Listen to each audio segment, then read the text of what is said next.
the idea being, I wanted to do like a National Geographic of the medieval Eurocentric folklore, you know. So it's like instead of Rip Van Winkle went through the portal into the fairy world, David Attenborough did, you know, and a lot of that was inspired by growing up watching the special features for Lord of the Rings and stuff like that, wanting to work at this place that took fantasy that bloody seriously, you know? Right. Like Lord of the Rings wasn't a jokey 70s fantasy niche thing. There was no tongue-in-cheek. Absolute real world. Everything had to be real. And I, as a budding concept designer and enthusiast of creature features and stuff, and so this is one of these creatures. This is a Nixie and an Asai, and they form kind of like a symbiote relationship in the sense that the Gloaming being a fairy world that's now being discovered by man, I was really interested in like how man would kind of savagely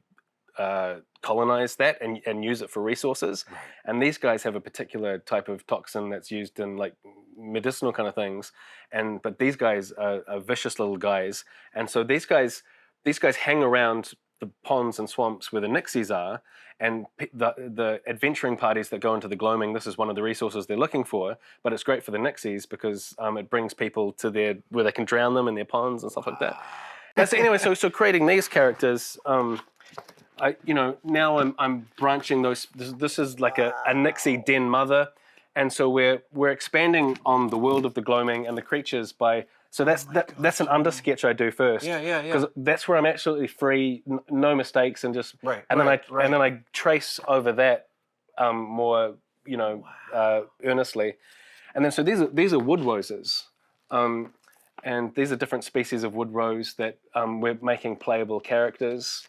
And then there's some brownies, and there's a brownie matriarch, and then they can form into a swarm. And, like a rat king. Yeah, totally. And so lots of different goblins. And some of these can help you, some of them can hinder you. And then we've also gone into creating the flora and fauna that exists in the Gloaming, because obviously I'm so inspired by what they pulled off in the Dark Crystal, where they created a whole world. Yeah. And so these elements, these flora and fauna that we've started making, are not only original types of plants, but if you pick the wrong one, it's gonna stand up, walk around, and wallop you. Get off my back, sort of, you know.